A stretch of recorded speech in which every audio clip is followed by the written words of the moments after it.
Hey everybody, welcome back to Adobe Live. We're going to keep the party going. We have Adam Reed here, and I am super excited to talk to him. You should be too, because he is a toy designer and a cartoonist, and he has a lot of really fun work to share. So, Adam, thank you so much for being here. How are you doing today? Oh man, no, thank you so much for having me. Like I said earlier, I love your work too, so this is an honor. So I'm really excited. So yeah, thank you.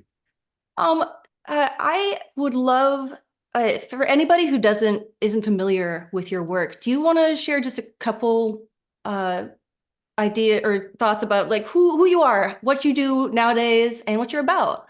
Yeah, yeah. So I can kind of go through like kind of my background a little bit, and then I can Yeah, kind of show like how I got to where I am and like all the like weird hoops and ladders and stuff I got had to go through and stuff. sounds great. So yeah, so my name's Adam, like you said.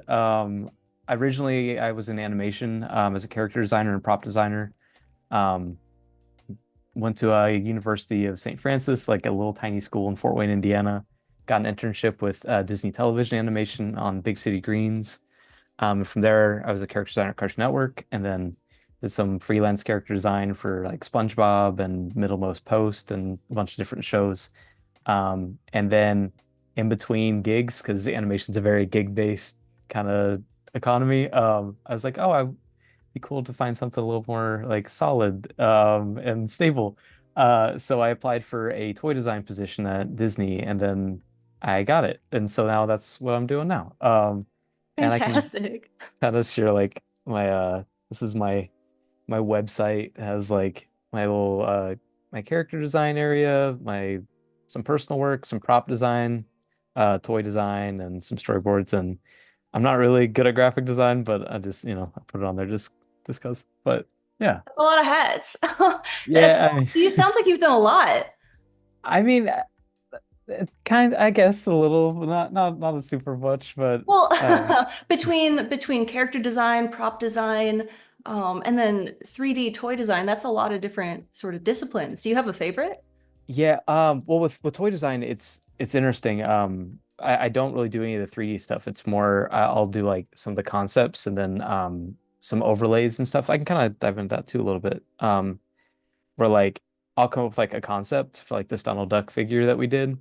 And then we have a 3D sculptor who I work like really close with, and then we'll kind of like do some notes on like, you know, like Donald's bill. This is like his first showing where he was in Wise Old Hen.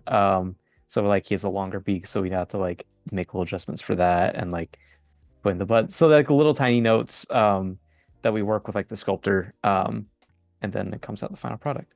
But my favorite is probably it's interesting. I don't know. I feel like it's probably character design because that was like Yeah. my first love where I got into the like that's what I've always wanted to do is be a character designer. So I think that's probably my favorite because it's a little less I feel like sometimes with toy design it's a little more like once it's out and you can't touch it anymore, and now it's just like this physical thing that lives, which is really cool. But with like animation, I feel like you can change things up next episode or you can like adjust along the way sometimes. But Nice. I like a little more of the free flowingness of animation. But I Awesome. like them both. Sweet. Oh, also, hey to everybody in the chat, if you guys have questions for Mr. Adam Reed, please let us know and we can see what he's willing to answer for us today. I'm Oh man. curious what happened in your deep childhood to get you dreaming about character design. Oh Because man. your work is so nostalgic feeling. It makes me want to eat an entire box of delicious like sugary cereal. It's got this nostalgic quality. So where did that influence come from? It's fun. Thank you so much for that. It's funny, like that is kind of like the style I want to go for is like a little like the like cartoon mascots. Like my dream project would be to like design a mascot for a cereal. Like that's like Really?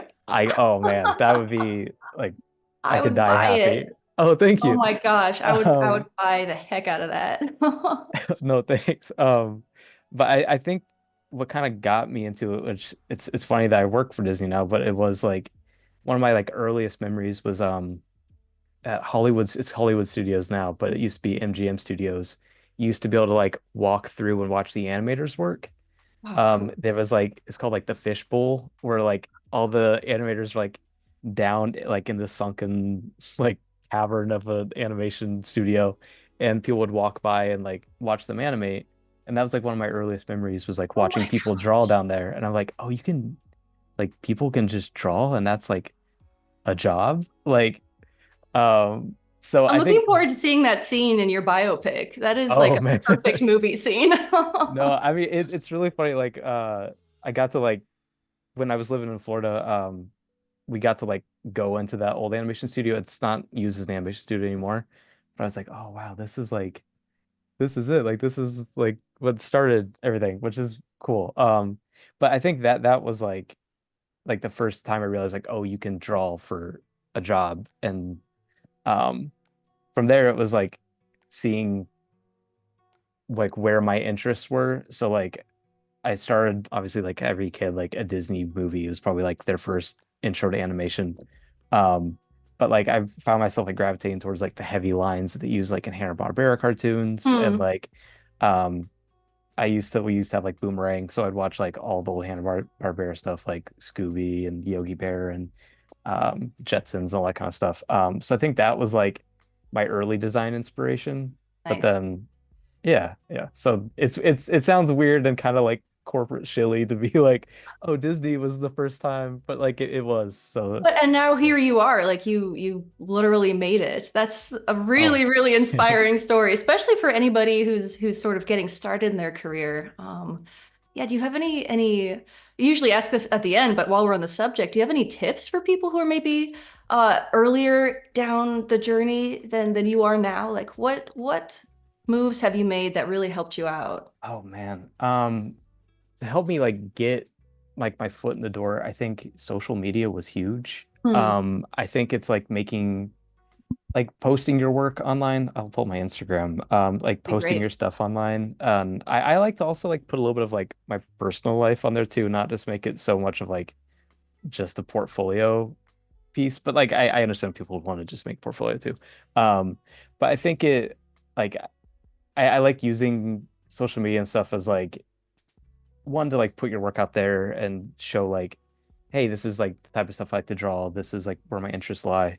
But also to make like genuine connections with people that are also artists, especially like I'm from Indianapolis. I live in India now again, which has been really nice to go back to family and everything. But I think living in a place that isn't so much of like an art centric area like LA or New York or Chicago and stuff, to find people that are also artists that you Hmm. can connect with and build connections up with, and make, like I said, making sure those are like genuine connections and you're not just like reaching out to someone for a job. Because I know it's tempting and it's hard, especially like if you're looking for work. But like making those genuine connections with people and like finding similarities and like, oh, I like to draw Casper. Like, oh, you love like old like scary movie cartoon stuff. Like not I guess Casper's not scary. But yeah, I think Instagram and social media was huge to kind of like get these connections built up and like making friends in the industry and stuff. And then from there, like I just happened to get my first gig because of one of my best friends ended up being an art director on a show. Nice. And so he was like, we had similar art styles, and that was the Fungies. So he brought me onto the Fungies, and it was great. So That's I guess I guess fantastic. yeah, I guess it would be like making connections through social media, making sure they're genuine connections, making real friendships, and then I think then even if you don't get something from it, you've made a friend, which is really cool. Yeah, which is Yeah. great. Yeah. Yeah, I like what you said about including a little bit of your personality and your social life on social media because when you're working with people, they want to know who you are and what kind of person you are to work with. And I Yeah. think, especially in such a gig-based economy, it's great to know that you're bringing on a teammate who's super fun and nice, in addition to being super talented. No, yeah, I think it's also like one of my first gigs, like they said it's like 70% can you draw, how good are you are at drawing, and like 30% are you just a nice person? Are Yeah. you just like a good person that's like Will I really hate easy to working work with. with you? Exactly, because it's like I'm gonna be with this person every single day. We're gonna be like depending on each other from like an animation deadline pipeline standpoint. Like you got to make sure like the person you're bringing on is reliable and are they going to look out for Mhm. you as much as you're looking out for them. Um, Yeah. so I think, yeah, making sure that like you're just like a good person, and that's huge. I also scrolling through my Instagram realized it's just my personal stuff is just me and my wife. So that's and our dog. So that's Oh, about I guess that's I should probably put more personal me stuff too. But that's all good stuff. yeah, yeah. What was it like working on the Fungies? What? So you were doing character development, right? Yeah, so we do it was kind of fun. We got to do character design and prop design. That was probably like my favorite show I've ever got to work on. Just because the crew was so like great and I don't know. I would credit it all to like Stephen Neary and Valerio Fabretti, who was the art director. Because they picked a really good team of people that were just the nicest people I've ever met.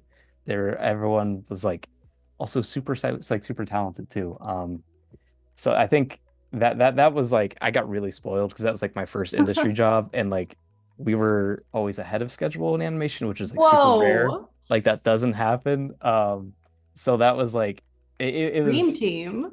it was a really fun time. But yeah, that was also like I said, my first industry job. So I was learning a lot about, like 5 point turns for character designs, mouth charts, special poses. I didn't know anything about special poses before I got like to my internship, and then I got this job. But I didn't know like this is a special pose, like what makes that different than like a turnaround or yeah, so I learned a lot on that show. I would love to like rewind time and do it again because I feel like I'd be better than I was.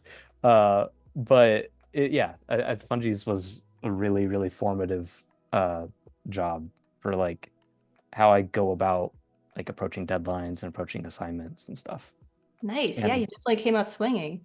oh, Um, thanks. so what do they give you in terms of a brief? Like how do you start designing a character? Did you go completely from scratch? Were you working with other artists who had kind of laid a groundwork? How did Yeah, that work?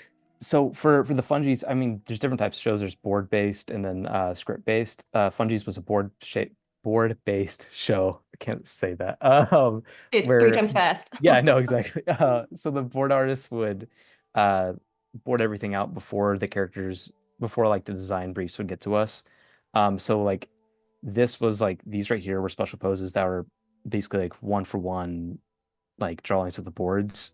So we would get that and then clean it up and put it like on model and make sure like the character looks how it's going to look, when it finally comes out on film or on TV. I guess film, not really.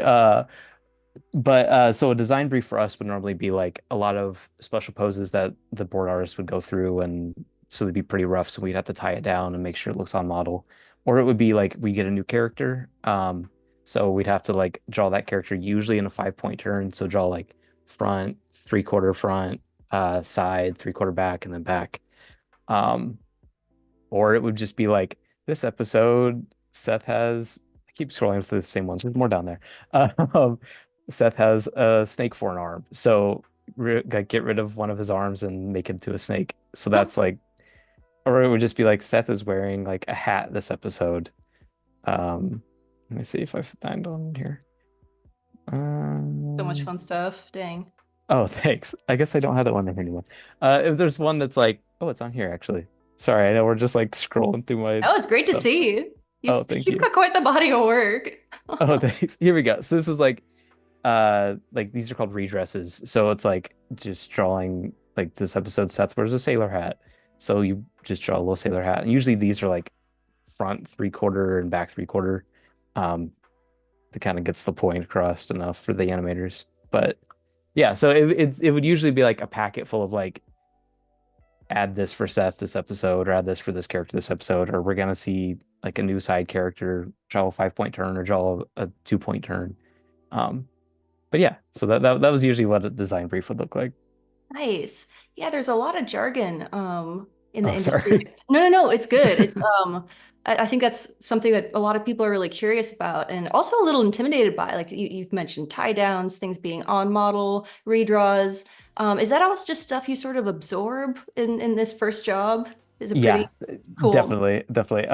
And also going into like toy design, there's like even more jargon that I had just no idea because I didn't have like an internship or anything before to like brief me. But But it's yeah, doable, right? oh, To it's jump definitely doable. in. Yeah, yeah. And then also like again, you usually the people that you're gonna be working with are really nice, like down to earth, good kind of people that would like help you along the way. If you just ask a question, you're like, hey, what's like tie down mean? Or like what's on model or stuff, like they tell you.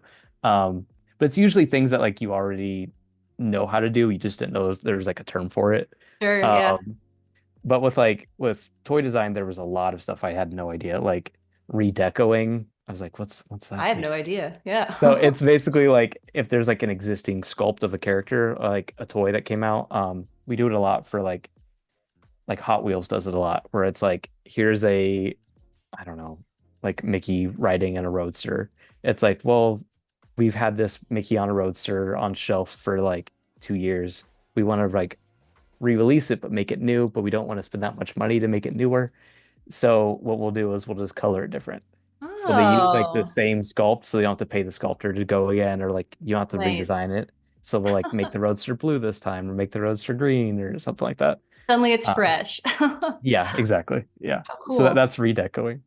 Nice. Well, one term that caught my ear is on model because in your work you have your own personal style, and then you've also been entrusted with lots and lots of beloved Disney characters, and what you do with them spans some crazy morphology. Obviously, they're not the original proportions or style even sometimes as in the original films. So I'm just a little Yeah. curious, how do you go about stylizing a character so it's, maybe on model, um, but recognizable, but its head is as big as its body, you know? Right. No, for sure. I mean, and that's like probably the hardest part, I think sometimes.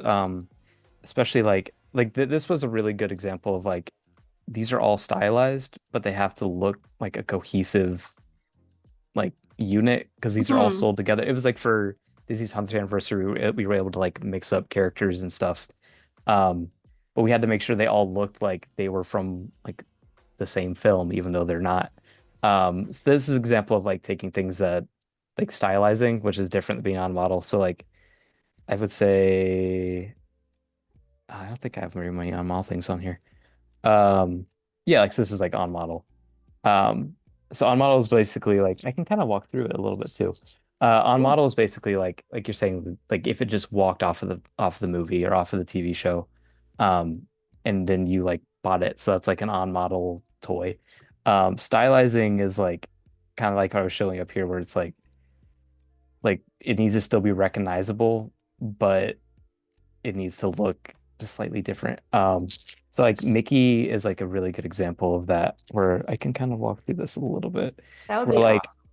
yeah, so hey, let me get adjusted and get my stylus and stuff. Um, so like this is a like an on model Mickey, I would say, like where he's looks kind of like how you would see him like on a t-shirt or something. Um, but if you're gonna like stylize him, I always start with like the silhouette of like a Mickey head. So it's like I have like a good base.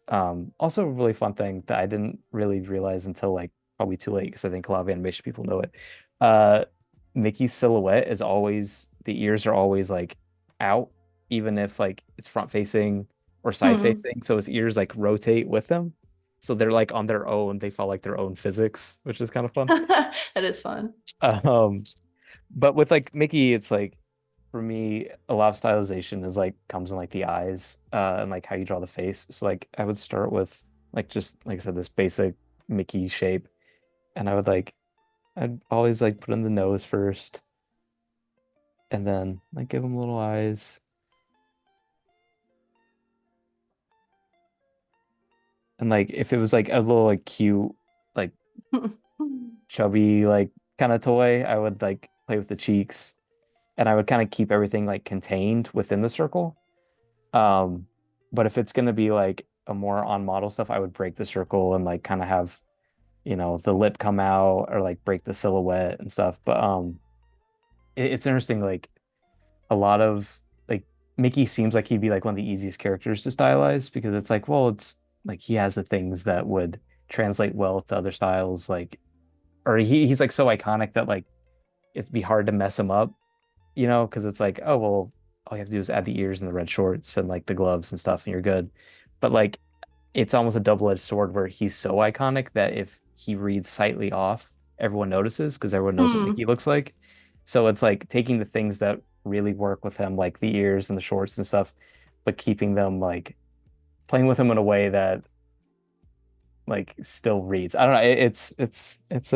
It's sometimes kind of challenging. But like for this one, I'm Makes going to go sense. like he's gonna be really fat and short, and like maybe this is like a plush. So if he's gonna be a plush, like you gotta think about things like I don't know, like how much stuffing we're gonna put in different areas and stuff. So I would like give him like fat little shorts, maybe like because he wouldn't really stand if he's a plush. So I would just kind of give him like floppy whatever feet, and then that little. And this is obviously like super rough. And I always like when I draw, like put in like multiple colors if it's gonna be rough, and then I'll go in and like clean it up later. But Nice. so I'd give him like a probably bigger nose.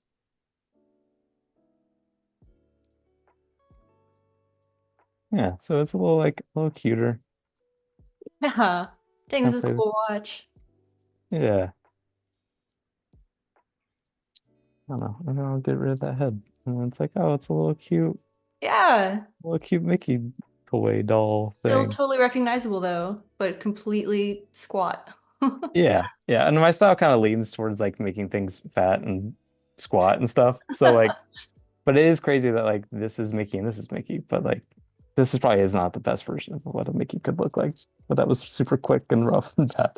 Yeah, Um, thanks for showing us. oh no, thanks. That was probably not my best, but it's okay. But yeah. Dang. So, did you find it difficult? Because you do these stylizations, but I've also seen your work that's extremely on model. Is it difficult to learn how to create different poses of a very specific style that isn't necessarily your own? Yeah. For me that was like the biggest hurdle. Because everyone like has kind of a stylization that like they're comfortable with and Hmm. like they it's kind of like what they lean back on. But for me, like drawing things on model, like you said, that was probably like the hardest hurdle for me to go over. But for me, like what I would try to do to like learn a style is I would like pull a bunch of reference. Reference is always your friend. And I would trace it and kind of like Oh, learn like, all right, like kind of like getting the muscle memory down. It's like, okay, this is how this artist treated this line. This is how they did this. Especially with like there's so much reference of all these Disney characters that you can pull from. And then obviously like when you're tracing, you don't post that and say it's yours. It's literally yeah. just for practice. Um, but I think it's like for me, learning like the muscle memory, getting like the motions down, was super helpful. And then also like kind of learning, you know, like the do's and don'ts of a character was super important. Hmm. So like I said, like for Mickey, like making sure when if for animation at least, when he's turned, like the ears are never just flat on one side, they're always like rotating with him or um yeah, I don't know. It's just like there's a bunch of like little weird tips and things for different Disney characters that were interesting to learn. But yeah, I, Nice. I would say reference is always king for sure. Awesome. And I'm curious, sort of along these lines, when you're designing a toy, is there anything different that you do when you're designing for a 3D end product? I know you work with a sculptor, but do you know the materials? Do you know the scale? Do you know, yeah, like what goes into making a toy design versus a character design that'll end up on a 2D screen?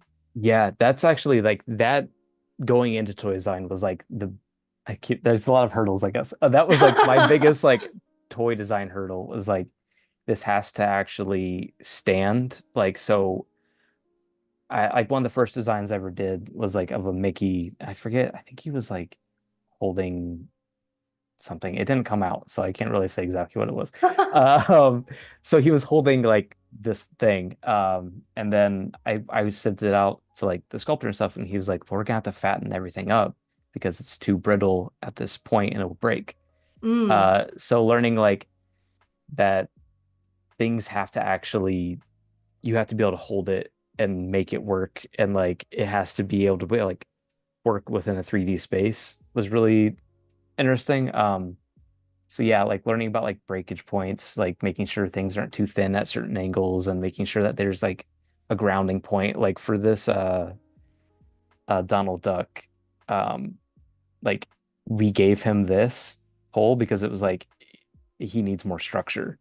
nice. So it's like learning little like tips like how can I still keep the legs like slightly thin but have something for them to like lean on or like this like we put a lot of weight like into like crossing his feet and like we put her hand on the TV so she could like lean on have like a I don't know it's learning like physics which is Yeah. not my strong suit but um yeah so stuff like that was a big hurdle and then to your point about like learning materials um learning like scale is huge and also like the smaller it is I find like the better it is to stylize it because Hmm. it's harder to get so much detail into such a little item so like I think these are good examples so I did these for like or some of these for McDonald's for their Happy Meal but these were really small so we had to like really and also this was another case where we had to make sure they all looked cohesive like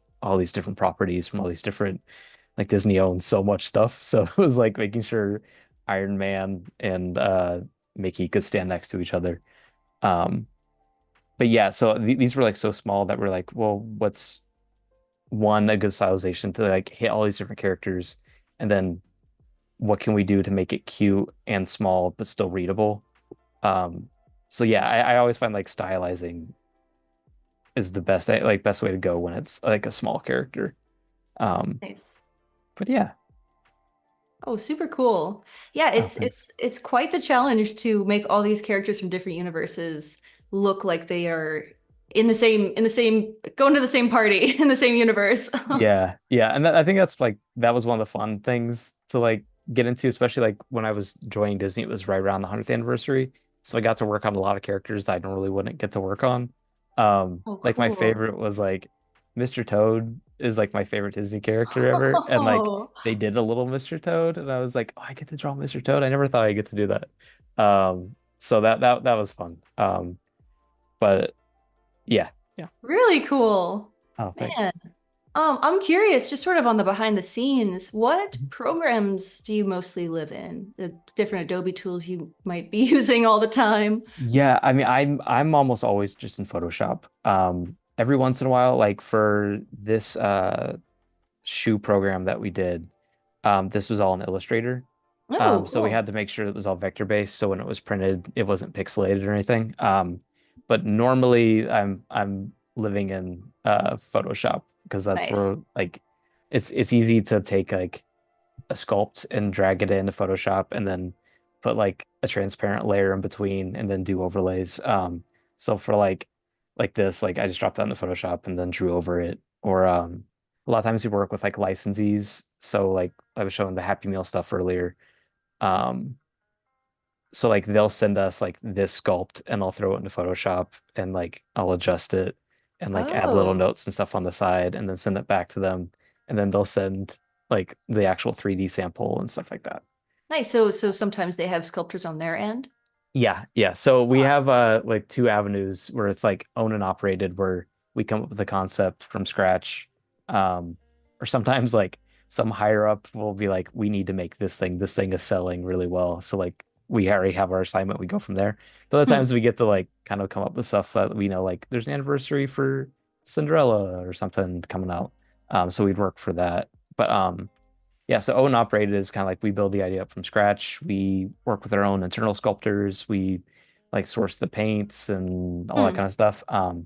But a lot of times we'll work with licensees too. So like Mattel or Hasbro or Just Play and stuff like that. So they'll have their own team of sculptors that send stuff to us, and we kind of play as like art director a little bit, where we're like, well, no, this you've already established like this eye styling for the rest of the characters, so we got to make to keep that consistent. Or no, Mickey has like white buttons, not purple buttons, or stuff like that. But yeah, so th this is an example of like stuff we'll get from our licensee sculptors, and we'll go in and add notes and stuff. Nice. How many iterations or sort of rounds of edits does it typically take to get something exactly where you want it? Oh, it depends. It really depends, um, like how. I think one thing that's really nice is like when you're able to do overlays and stuff like Photoshop, where you're like kind of. I guess I don't know. I don't want to sound mean. It depends how good the sculptor is, I guess. But yeah. Is in-house typically kind of easier? In-house for me is typically easier because it's like you can just like talk to the person. Yeah, I bet that helps. But yeah, yeah. But it really depends like how what item it is. So sometimes we'll have like they'll send something in and it's perfect, and we're like, oh, no notes, great, keep going. Nice. Other times it's like they need a little bit more like overlays and walk through, and then so like they'll send in a sculpt, we'll get some notes. They'll send in a revised sculpt, maybe we'll have like another note, but typically like we like to keep like 1 to 2 rounds of notes. Oh, that's not So bad. yeah, yeah. Yeah, people in the chat really love your work. They want to Oh, eat them.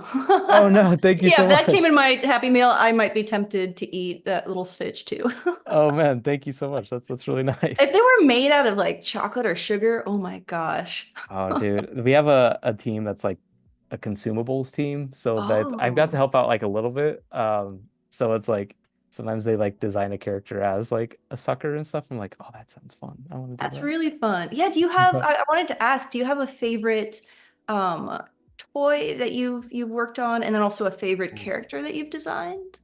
oh, that's a really good question. Favorite toy. These are really fun right here. Because they're like these weird like fidget toys. Yeah, the Or wiggly like arms. yeah, you can like they're almost like straw, like a bendy straw kind of material. So you can like pull the arms out and like the heads click and the shoes squish and Oh, stuff. fun. So that was really fun because like this is also based off of the Paul Rudish Mickey Mouse shorts, which are my favorite. So it was fun to like kind of work within that stylization a little bit. Um, and these I didn't get to really like I just did these right here, like these turns. I didn't get to like see it all the way through production. But this was like one of the fun, like for me, one of my favorite ones to work on. Also working on the Happy Meal stuff was really cool because Nice. like as a kid that like loved McDonald's, I was like, and like all my favorite toys were Happy Meal toys. It's kind of fun to like get to design something for that. That's super cool. But yeah, character design wise, I guess I go to personal work.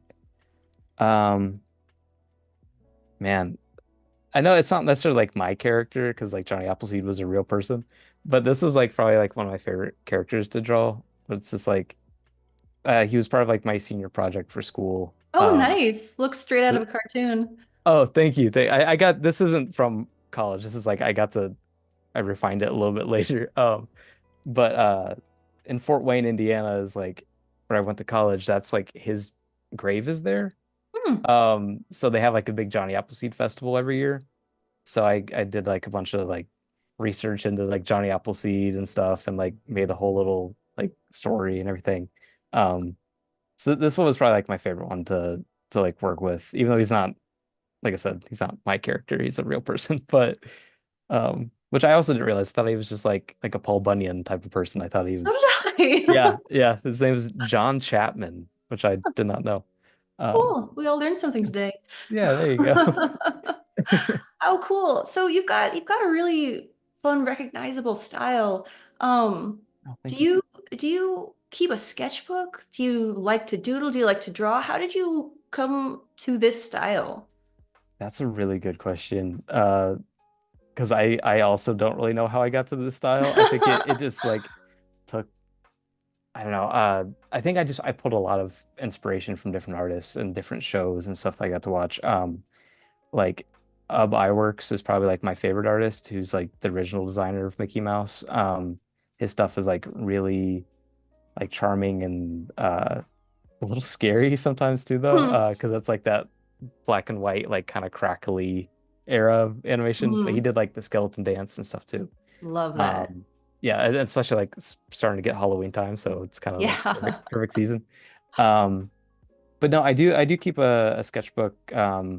But it's like I never I remember in college like everyone wanted to get like the Moleskine like really fancy sketchbooks, but like I always felt like there was so much pressure to like put like an Yeah. amazing piece of art in there because it's like, oh man, I spent like $40 on this thing. Like I don't want to just put like a doodle down. So I started getting like I got this like I haven't put anything in this one yet, but like a Barnes and Noble, they have like these little like field guide kind of sketchbooks. I think Oh, this was like a packet of four for like $7.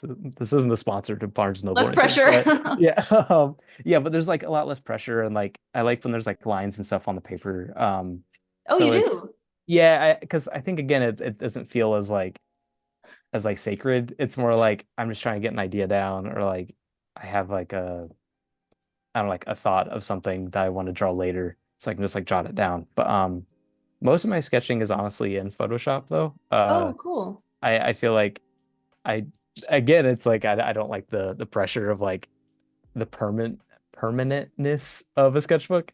So it's nice that I have like I can just go into Photoshop and I can like edit, undo, and delete Hmm. and all that kind of stuff. Yeah, No. it feels a little less like permanent, I guess, or like Yeah. I don't yeah, know what it is, but I'm definitely with you. I couldn't handle especially the hardbound yeah. sketchbooks. So Mm-mm. many empty ones.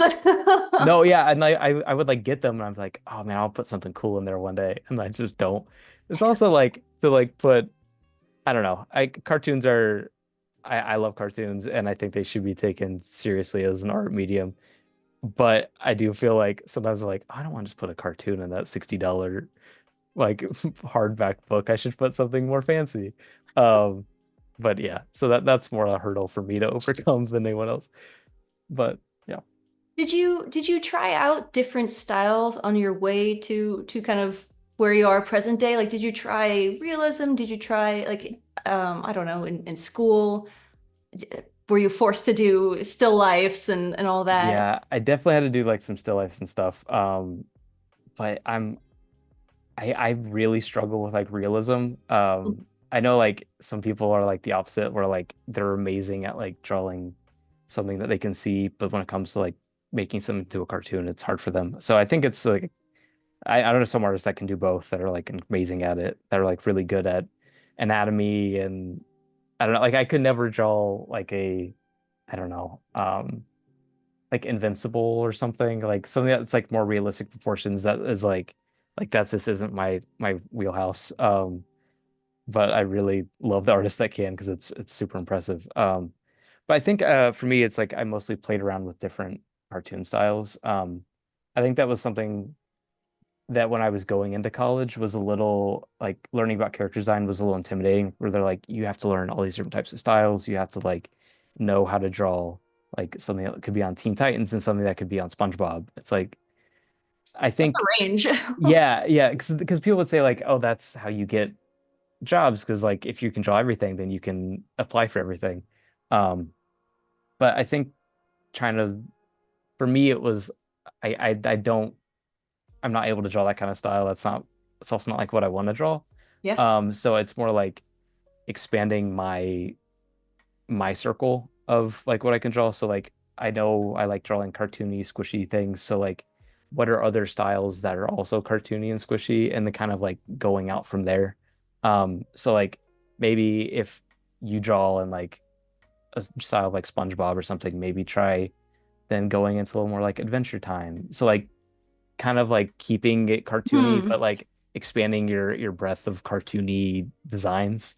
Um, but yeah, I think that that's kind of what I tried to do, and then still trying to be able to find your own style within that. Um, yeah, yeah, yeah. Awesome. Nice.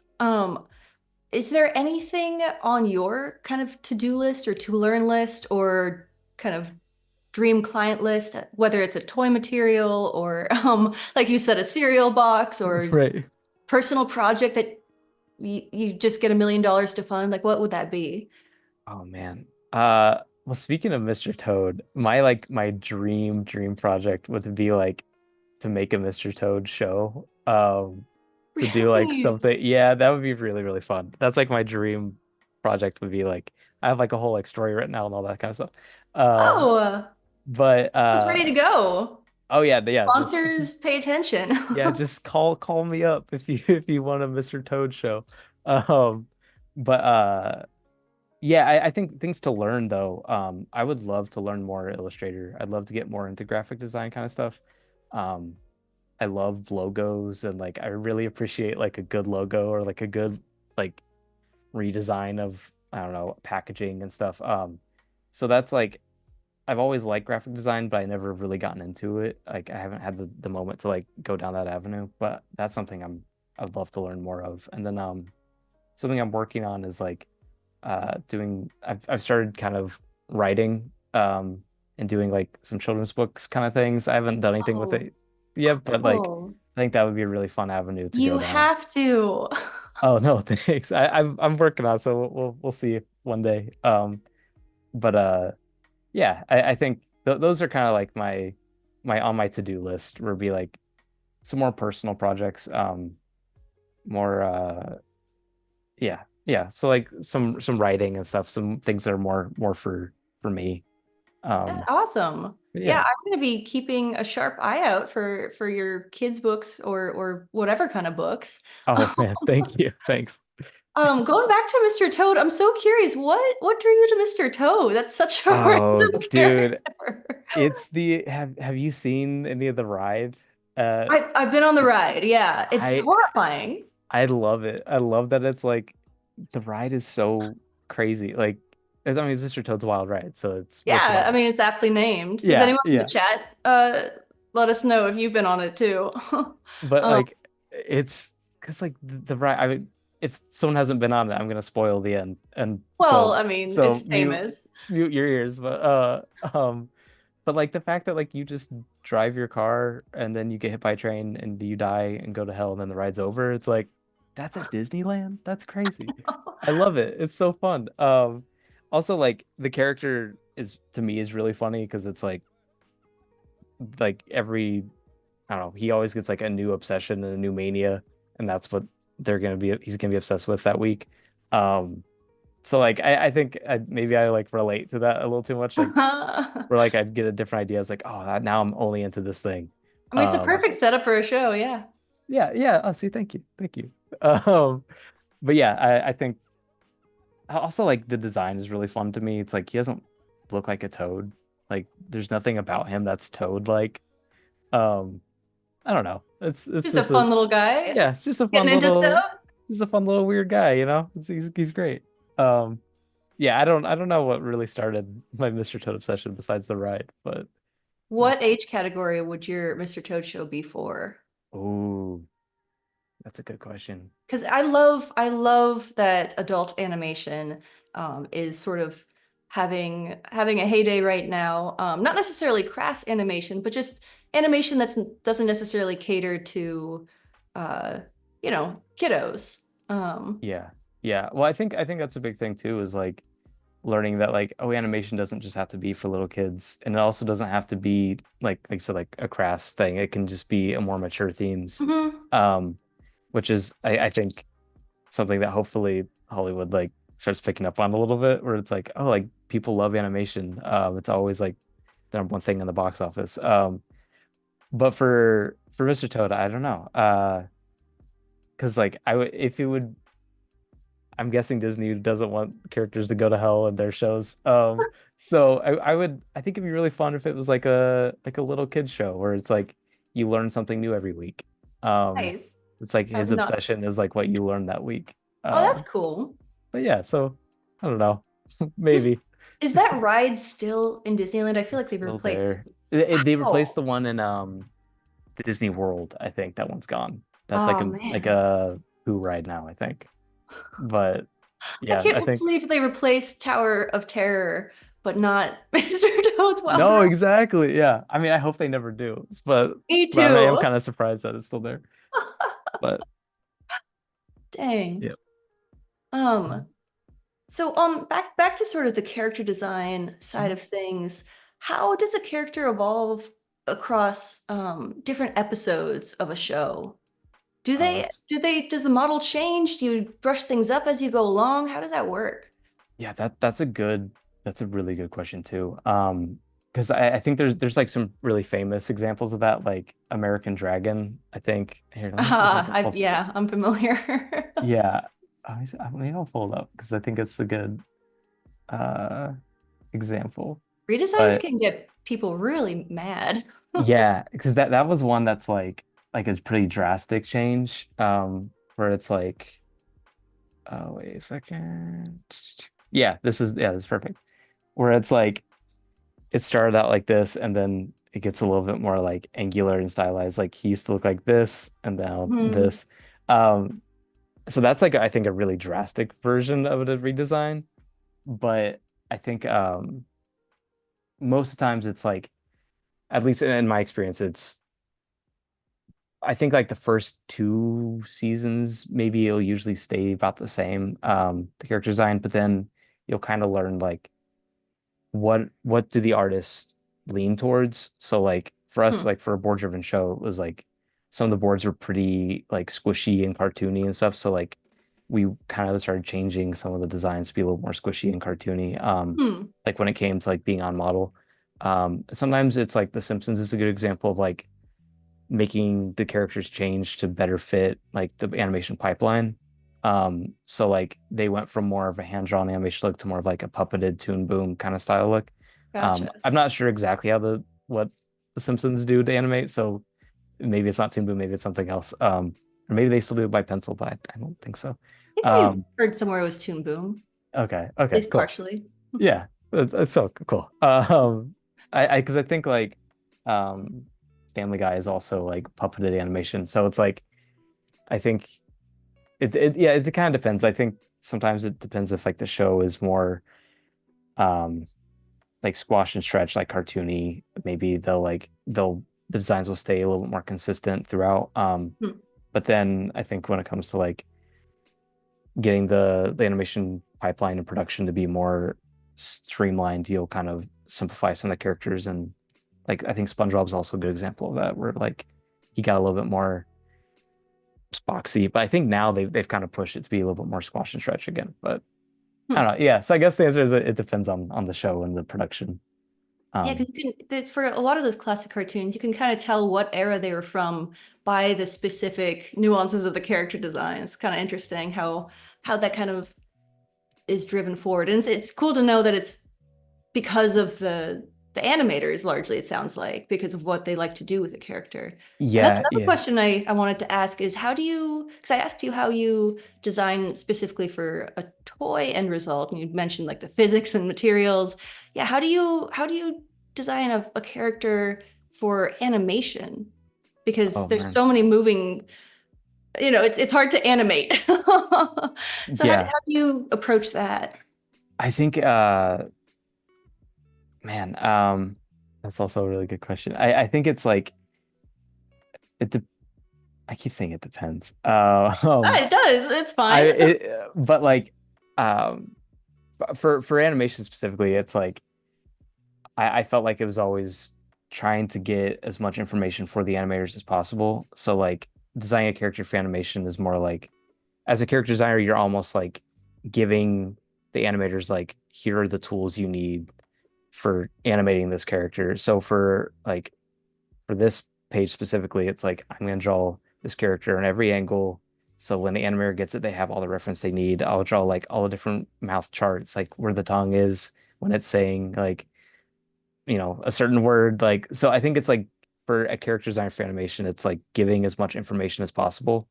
Nice. Um, and like especially like for special poses, it's like um, I always feel like special poses were like for animation, there's like keyframes. Hmm. So it's like in betweens and then keyframes that the animators will work off of.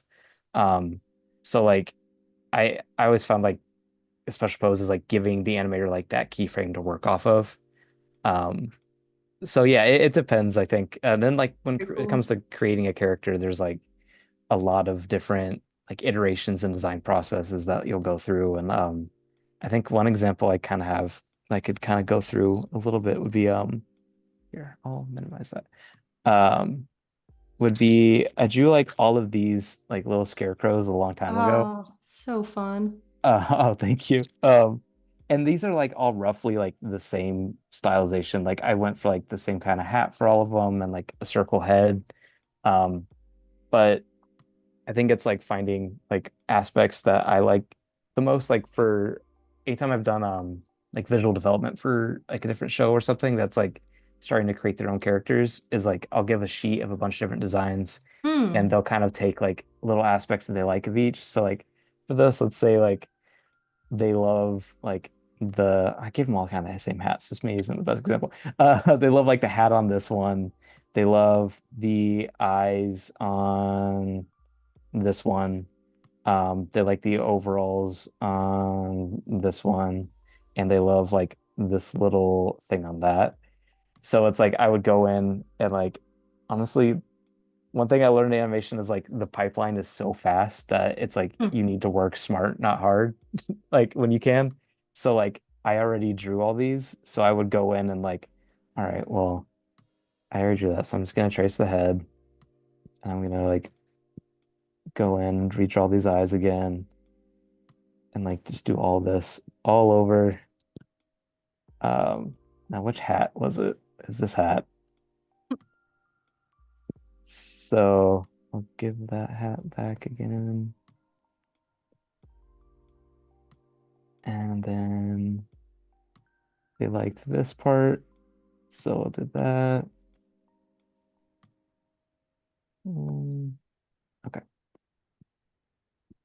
And now I'll literally just like piecemeal it together. And then obviously I'll go in and clean it up later.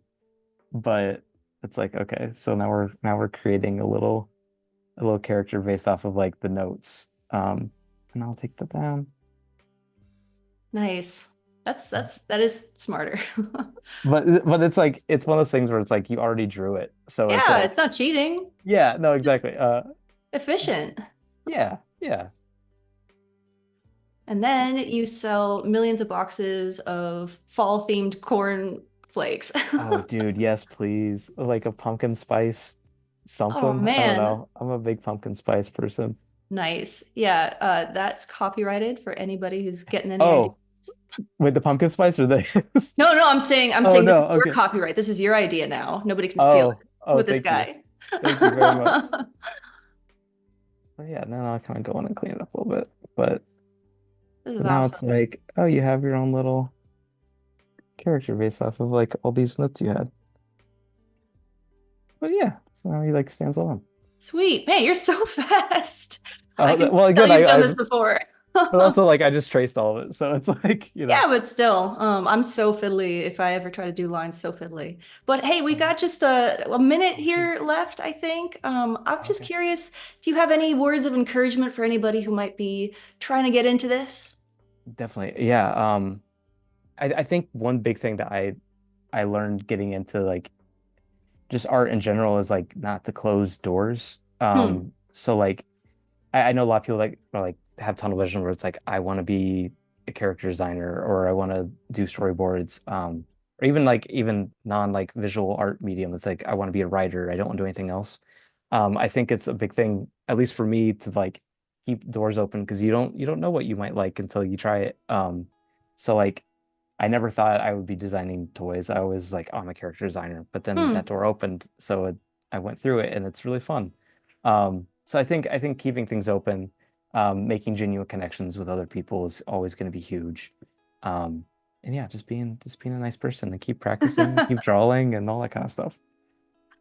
That's fantastic advice. I really appreciate all of that. Well, thank you so much for being here and for sharing your work and Oh, sharing thank you. your journey and your ideas. I really learned a lot. Genuinely, I learned a ton from hearing you chat about all this. Oh man. It makes me want to be what you are when I grow up.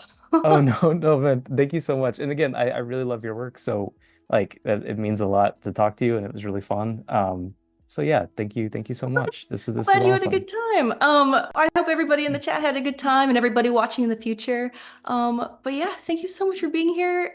Everybody online watching because Adobe Live, I think, is gonna keep on rolling. So Yeah, I think we're gonna sign off for now, and thank you so much, guys.